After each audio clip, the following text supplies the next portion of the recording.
From the campus lights to the game day fight, Texas dust on the boots, packed out stands in the sun. Every school has a story, every season has one. Turn it up, lean in close, hear that crowd start to roll. The Cory Hogue Sports Show, the Cory Hogue Sports Show. Big stories and real conversations, bring the truth, let it roll. The Cory Hogue Sports Show, the Cory Hogue Sports Show. For the schools beyond the spotlight, where the heart of the game still shows.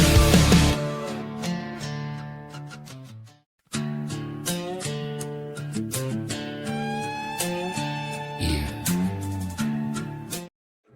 This is the Cory Hogue Sports Show. Starting off with Friday, August the 7th, episode number 12, by doing the intro twice, because, you know, it's twice as good. 2 times is better than 1 time, apparently. I'm going to turn off the TV that's flashing onto the screen behind me here. Really a great start. Want to welcome everyone watching. Thank you if you're still tuned in or at this point on Facebook, YouTube, or can't get that right. I never do. Substack. Also, to anyone listening on whatever podcast platform you find this, thank you so much. It's Friday. Let's have a little fun. And speaking of fun, if you haven't been over to coryhoguesports.substack.com, it's a place to go. Content is going up nonstop these days. Started a series this morning, the 5 questions. I'm going to do 5 questions facing each conference. Started today with the Southwestern Junior College Football Conference. That is on the Substack page now. Next week, we're going to get a couple in, 2 to 3 each week until we get to the start of the season, which, by the way, the start of the season is less than 3 weeks away. That's crazy. We're almost there. And there was a Hall of Fame game on TV last night. You got to see some Texas high school football guys like Haynes King. Winners win. That's all he does. Just it. Carson Beck looked good. He's not Texan though. So, with that said, please head over to coryhoguesports.substack.com. You're going to get all kinds of content leading you up to game day. And don't forget to also check out March to the Pod. It's the number 2. March to the Pod with the number 2.substack.com. If you want to keep up with anything from Sam Houston, that's the place to go. Ben Sorrells is on top of this. Yesterday, during the Texas State University system meeting, which, hey, listen, keep an eyes on it, because that has an effect not only on Sam Houston, but on Sol Ross, right? That has some Lamar, right? They just opened a new locker room on the football. That has a lot of value to this system. So waiting on the minutes to come out. I know they finished the meetings today in Huntsville, Texas, and can't wait to see what they've got coming from there. So keep an eye on the March to the Pod Substack as well. And remember, Thursday nights, we did not have an episode last night. Ben is traveling. He's currently in Huntsville. He's got stuff coming next week on the Cats football program. And next Thursday night, we will be back at 6 o'clock with another podcast. Also, I would be remiss, and I will get in trouble, if I do not tell you to like and subscribe to Cory Hogue Sports on Facebook, YouTube, Substack, all that stuff. My son is very important it says it's very important. He knows this. Got to like and subscribe. So, per Gabe, like and subscribe. And if you do subscribe, all this stuff I'm telling you about, you don't even have to go to the website. It'll get delivered to your email inbox unless it's cluttering up your inbox, and then you can unsubscribe from it and visit the site to find this stuff. And if you become a paid subscriber, you get stories 2 days ahead of time. If you're a free subscriber, you will eventually get all the stories. You just have to wait a little longer, a little more patience. If you're a paid subscriber, $5 a month or $30 a year, which is pretty much 6 months free, you do that, you get everything sent to your email if you choose, and you get access to them as soon as they're published. If you're a founding member, I call them all-stars. You get most everything. There are certain things that I just go ahead and publish for free for everyone. But most things you're going to get that people really latch onto, you get those as soon as they're written, before they're published. All-stars get it first. You pay the money, you not only have my love and admiration, you get things earlier. And your support is crucial. We're coming up on 1 year pretty soon. It's been 1 year since this Substack started, and I know it hasn't been steady. It's not been as reliable as I would like for it to be, and that I have plans on changing that. Had to take some breaks, had to get some things set, had to get some things right. I did it, and I'm here, and I'm ready to roll. I hope you're ready to roll with me. Your support is crucial. It helps me get to these media days and some games. I've got some games that I'm going to try to get to this year at some places that, I'd love to get out to Nacogdoches for a game. And SFA Southeastern Louisiana late in October looks really enticing for a person like Cory Hogue to go and bring you a game report from. Speaking of that, some things coming up over the next couple of weeks. I want to keep you updated. I'd mentioned the 5 questions starting Monday. We're going to do Sooner Athletic Conference. The American Southwest comes Wednesday the 12th. You're going to get the SCAC on the 14th, and then we'll continue that into the week of the 17th. With August 17th, August 18th, right in that area, being the 1 year mark since the start of Cory Hogue Sports Substack, the 18th, which is a week and a couple of days, 9-10 days before the season starts, I'm going to give you the state of the Substack, where we are, and the content plan for the season. Now, I wasn't here Wednesday. I know I didn't put anything out. I'm not sure that I'm going to be able to continue a Monday, Wednesday, Friday podcast schedule. I think that it's probably going to be, once season starts, it could be 1 day a week, maybe a Friday is best, maybe a Thursday, have a podcast day. I'm trying to make sure that I don't overload it. At the same time, I do have a little bit more time this year because there is no high school involved, no more Cowboys, no more anything else. It's Sam Houston and it's non-FBS. And so I've got it whittled down to there. But as far as shows, maybe a Monday recap show, maybe a Friday preview show. I don't know yet. I'm not making any changes to any of that yet, but just know it's coming. What does that mean, though? I need to hear from you. Find this story, comment, let me know, email CoryHogueSports@gmail.com, comment, send me a message on Facebook, send me a message on Instagram, whatever it is. Let me know what you would prefer. If you would like just the 1 day a week, what day works best? What day is best? I don't know. I'm here for you. If you're not listening, you're not watching, there's no point in me doing it. So you let me know, because that's what this is about. It's about being here to give you what you want. You want non-FBS coverage. We've got a lot of that today. But before we get into that, I want to start with what we normally do, an earn update. You got to earn these victories. I saw it again, a post, I believe it was East Texas A&M, earning. You got to earn that win on Saturdays. It takes your effort, your attitude, your response, no excuses, and you can never quit. We've talked recently about effort and attitude and response, but let's get into the excuses. Never quit is a given, right? You just can't quit. Once you quit, you're done. Quitters don't win. But what about excuses? Sometimes facts become excuses. You see it. You know what I'm talking. Every year, you're going to hear coaches, and we will hear it this year, they're going to talk about injuries to their team. And they are not wrong. Those are facts. Every year, you've got injuries. They are going to happen. It's going to happen sometimes to really key players. It sucks. It's part of it. But you can't use the fact as an excuse to not try to get better. Like, be honest with yourself. If the fact is you've got injuries and the other side of the fact is you just don't quite have the depth built up you need to replace those guys and keep winning, got to admit that and adjust your recruiting strategy.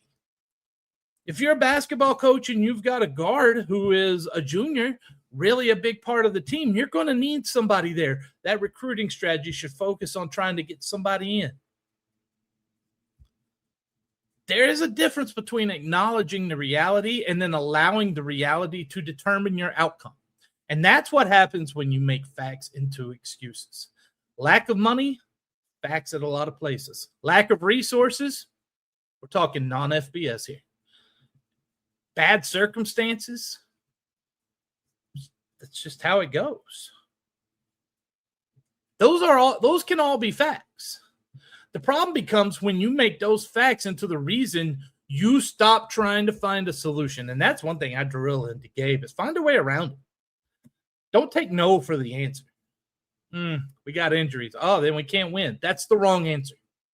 You have to find a solution. That is your job if you're in a leadership position anywhere, at any job, whether it be sports or otherwise. Your job is to find the solution and don't stop searching until you're able to find one. And if that solution is we've got to recruit better, that's a solution. Let's get that done. It all plays together because, see, excuses are the ultimate poison pill. Nick Saban likes to say winning is poison and success is poison, and he's got a point there. I think the reason it's a poison is because it becomes an excuse. You become satisfied, and then you start making excuses. Hey, we won. I don't need to have that extra hour of film study today. That's not the way it goes. That's not what earned you the victory. You got to continue to do what earned you that success. You can't just sit. As soon as you try to sit on success, it's gone. The path, the road to losing is paved with excuses. The road to winning is paved by your effort, your attitude, your response, and not making excuses. Excuses a lot of times turn into a lack of responsibility. You'll see that from a lot of leaders, a lot of different places, from your politicians to your coaches to your workplace. You got to take responsibility, right? That's the fact. Fact is, we've got injuries. Fact is, I'm the leader. I'm responsible for this. What can we do to make sure this does not derail our season? Again, it may derail the season, but you can't let it derail more than one season. Those become excuses. The fact can explain where you are. It's not your permission to stay there. More coming. The other day, I released a story on Wednesday looking at 8 Texas non-FBS coaches entering an important season in 2026. And the response to that has been outstanding. Thank you all for reading it.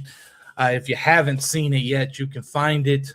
CoryHogueSports.substack.com. Since it went out Wednesday, it should be free now. So if you haven't seen it, you got a free subscription. Go look at that.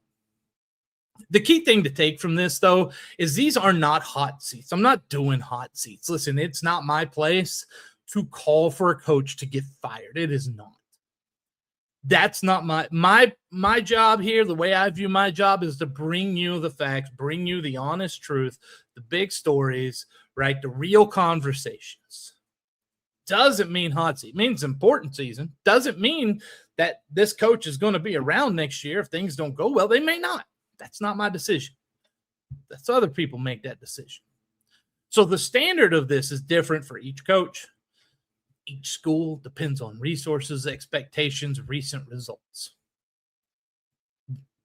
Let's take East Texas A&M, Clint Dolezel. 7-27 through his first 3 seasons, returning and taking over a program that was transitioning to FCS, and it's had a lot of problems. And you want to talk a lack of resources and everything, that has been a problem. But that also has been improved. Jim Curry, the athletic director, has done a fantastic job about improving some of these. They still have a ways to go. Still need to improve the stadium. I'm sure there's plans in the works for that stuff. But they still have a little ways to go. This is a big year, though, for Dolezel. This is year 4. The offense has improved. Much better than it was his first season. Couldn't block anybody. He had no O-line. But year 4 needs to produce some visible improvement, not just close losses. I think he's going to need a couple of wins. It's interesting. This was published on Wednesday. Yesterday, on Thursday, the Lions announced a rebuilt coaching staff. They had a comprehensive review. Jim Curry conducted a comprehensive review of the program, decided to bring Dolezel back. But I have had sources let me know that I think this is the last year of his contract. And choosing to keep him does not mean that they're satisfied now, right? You want to start seeing some progress. They are playoff eligible now. At some point, transition cannot become – it's a fact. You can't let it be an excuse. And I feel like East Texas A&M has hit that point right there where transition is a fact. Now it's starting to become an excuse. Rework coaching staff says a lot is important this year. 7 new position coaches, over 97 combined years of D1 coaching experience. A major reconstruction on the defensive side of the ball where, hey, that's now the weakest side. That's where they needed that. A new coordinator, right? New coaches working with quarterbacks, running backs, tight ends, special teams. You go quarterbacks. Yeah, what about Dolezel? He's a quarterback. He's also the head coach. And sometimes it's more important to have a head coach be a head coach and a CEO and go and spend that money to go get you a quarterback's coach that can be with that room, develop that room. More important, so the CEO's got a lot of jobs. And that's how a head coach should be. They've increased it. Listen, I told you East Texas has been on the rise, that they're not just putting up with this.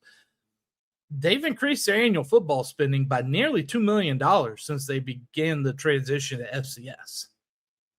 You don't spend $2 million and not expect to see some improvement on the field.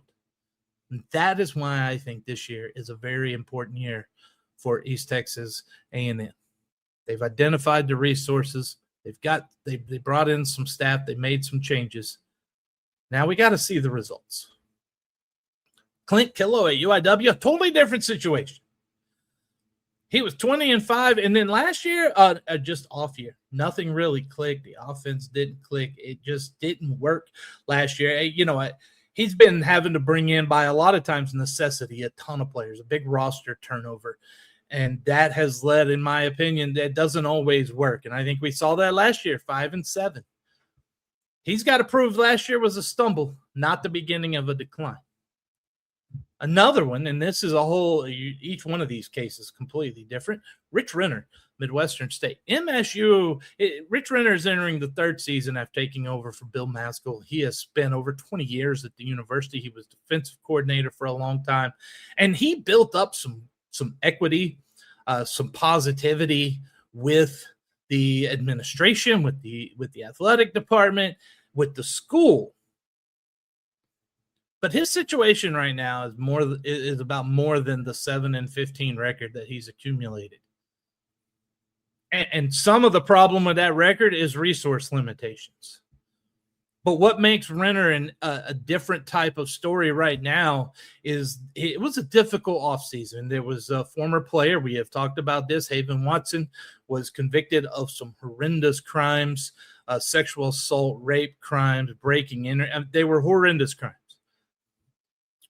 Renner was subpoenaed. It's very important to mention that he was subpoenaed to testify as for the defense. And listen, it's nerve-wracking to go into court. And the lawyers will tell you, be brief, don't say too much, this and that, right? Because the prosecutor is going to come at you, and he's going to try to put a hole in you because his job is to get the max sentence. The defense has subpoenaed you to try to say, hey, Haven wasn't horrible all the time. What he did was wrong. The problem is that there really wasn't – Renner did not condone the crimes in any way, shape, or form. And I think that's an important distinction here. He did not condone the crimes, but he also, answering questions, gave some answers that did not make some of the victims and victims' parents happy. And so it's been a hard situation. There are no doubt. Listen, administrators, they don't like that. They don't like the negative news. And when KFDX TV3 puts that story out there, it does not sit well. That puts Renner in a difficult situation. Here's another one out of the Lone Star Conference for you. Josh Lynn at West Texas A&M. The program has clearly improved under his leadership. But WT is a whole different place, a whole different bucket of expectations. Last year was good. They made it to the Heritage Bowl, right? That was fantastic. But Heritage Bowl is not going to get you into another year or two at West Texas A&M. The expectations are to be in playoff contention and LSC title race. Can they progress that far? Can they do that? That's the question for Josh Lynn. A couple down at the D3, and again, totally different reasons. Let's start with Calvin Ruzicka. East Texas Baptist. The Tigers were started 4-0 last year and then didn't win a conference game in the American Southwest. Conference success is that hurdle. Ruzicka's got to find a way. He's got talented teams. He's got good teams. Got to get that over that hurdle of conference success. And now you've added Schreiner and McMurray. And by the way, McMurray is one of those teams that's come in off of some consecutive SCAC titles. Not saying they're at the level yet of a Hardin Simmons and Mary Hardin Baylor, but if they come in and they're a level above East Texas Baptist, it's going to put some heat on Coach Root. See how he does in conference this year. It's going to be very important. Another D3 coach, and this guy's under immense pressure every year, has been since he took over. That's Larry Harmon at Mary Hardin Baylor. Listen, his results are outstanding at any school. Anywhere he's got a long contract extension for him. But UMHB is different. You take over for a legend like Coach Fredenberg, and it is different. The standard is national championship game, national semifinals, being in that conversation. And Harmon has been in that conversation a couple of times. Just listen, it's not enough for that fan base. They're expecting more. Every year is an important year for Larry Harmon at UMHB. Head down to NAIA. Jared Hudgens at Nelson. But year 3 needs to show some isolated positive results or becoming more sustained progress. He's made progress. It's been some baby steps, but those have got to continue. And maybe instead of just some isolated wins, maybe some sustained progress to show. An important year. Down in the JUCO ranks, Ryan Mahan at Blinn, his player development has been very productive. But they've missed the playoffs every year since 2021. Top 4 finish is a reasonable expectation. They're still sending guys, find them all over the NFL and Power 4 colleges. But top 4 in the league, that's a reasonable expectation when you're at a JUCO, and not being there in 5 years or 4 years makes this a very, very, very important year for Ryan Mahan. Something else going on the other day, put out a story about this. NCAA Division II adopted a 5-for-5 rule, and D2 deserves some credit for this. They adopted, let me tell you what it is. They adopted a continuous 5-year eligibility period beginning. This is the key for them. They said beginning now. They put a date on. That is what D1 didn't do. That's why you got a dude who has been in 2 NFL minicamps going back to the University of Texas because it got the court system involved. Division II said, here's the line. We drew it. Hard for a court to say you're wrong in that. Division I was all like, nah, well, we're going to do this, but no. D2 said, here's the line. That clock starts with full-time college enrollment, including in junior college, or the academic year after the athlete turns 19. This allows, it's simpler to remember. Remember, again, the pandemic. That threw us off. That's why we're in this spot. That pandemic ruined the old system, showed the weaknesses in the old system. This one is much more simple. You have 5 seasons to complete 5 years. Red shirts, waivers, except 5 years. 5 for 5. The current athletes, those who are coming in, who had been in, who did not complete their eligibility at the end of last year, they can choose this more favorable model now. That's the other. See, the D2 is giving you the parameters. Here's what you can do. Beginning in the fall of 2027, all new athletes operate entirely under the new system. Primary exceptions, there are exceptions, pregnancy, which that'll happen for the women's sports, basketball, softball. Active duty military service can get you some exceptions, which is important when you're talking military academies, especially in D1. And official, and also, New Mexico Military Institute. There are other military academies, not just West Point Air Force and the Naval Academy. There's other places that are military schools. VMI, that's another one that comes to mind. And also official religious missions. Think about Latter-day Saints, right? They have their religious missions. Those are also exempt. The athletes, though, and here is, to me, is the big key in this. Athletes who exhausted their eligibility after last year, they do not get another season. But it's going to go to court because everything goes to court these days. Nobody likes to be told no. We're all going to go to court. D1 showed us that one injunction can change an entire roster, and it's all in chaos, and we've already started camps. Hopefully that's avoided here. But there is a big impact here with JUCO, especially considering the new GPA requirements for JUCO schools to get into D2s.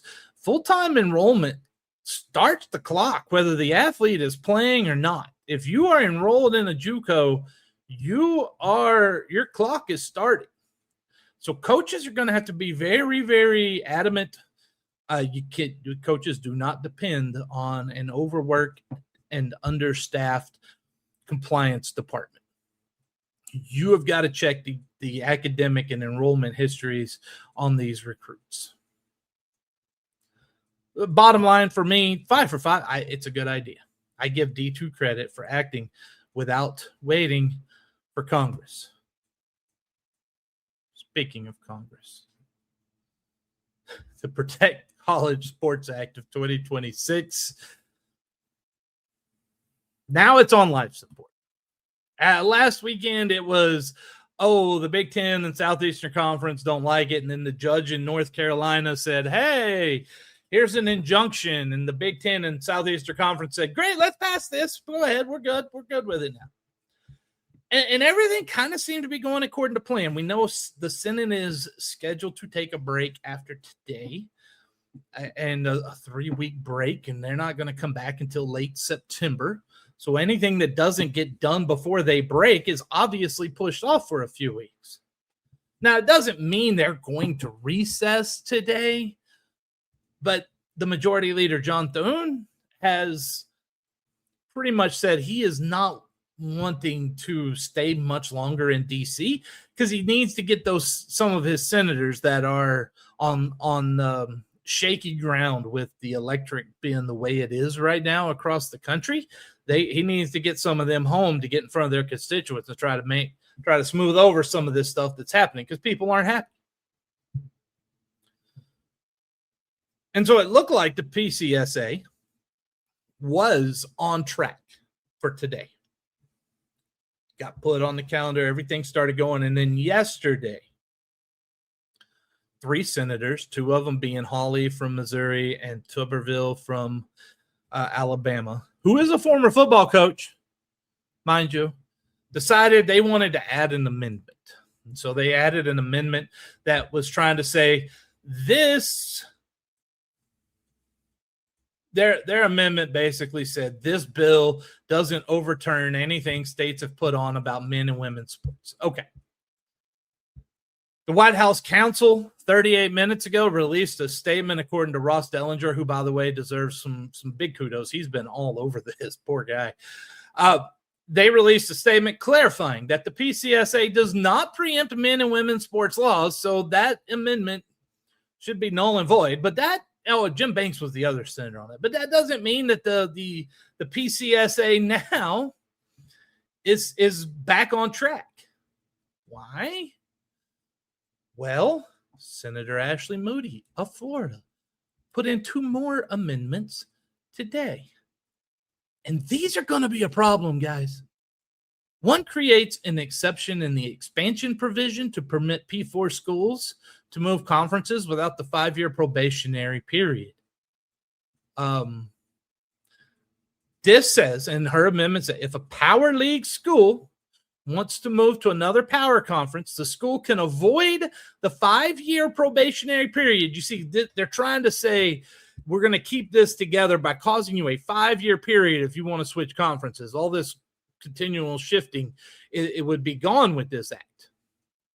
And she's saying, no, wait, we need to give them if they can withdraw from their conference within 180 days, 6 months of the bill's enactment. Let's look at what's really coming here for Senator Moody. She's got Miami and Florida State. They're both ACC schools. That they're not part of the Big Two right now, which are really controlling college football and at that level, at FBS level, especially the Power Four, the Southeastern Conference and the Big Ten. They want to be a part of that pie as well. Her amendment says, hey, you can be a part of that. That causes problems. That amendment's not going to have the support necessary. And it's not just the amendment that might have the problem. I don't know that this bill even has, that this act even has enough support anymore. I don't know that it has the full 60 anyway. The Congressional Black Caucus came out yesterday and said they didn't like the provisions for HBCUs. And there are some solid ones in there. Some of it's good, but they didn't like all of it. Once it gets through the Senate, it's got to go back through the House. And if they're against it, that takes away a lot of your yes vote. It's not as bipartisan as some people want you to believe. So now you've got 4 amendments from senators. And then, an hour ago, Senator John Kennedy from Louisiana made public his objection to the PCSA. It just, at this point, it feels like they're wanting to kick this to the end of September. This is not something they're wanting to deal with right now. And let's face it, it's not like they're functional anyway at the Congress. How long has it been since we got a bill passed? And now can't even get a continuing resolution to keep funding going. It's all dysfunctional. So why would we be surprised that them trying to get the Protect College Sports Act out would be dysfunctional? And by the way, that 5-for-5 model that D2 put out, that model is in the PCSA. That would be the adopted model for Division I. Now, it's on life support. It's fighting for survival. Will it come back? It's got the support of the Big Ten and the Southeastern Conference, finally. But it still hasn't gotten put up. And here we are at 1:30 in the afternoon. It's still not on the calendar for a vote today. It's highly, highly unlikely.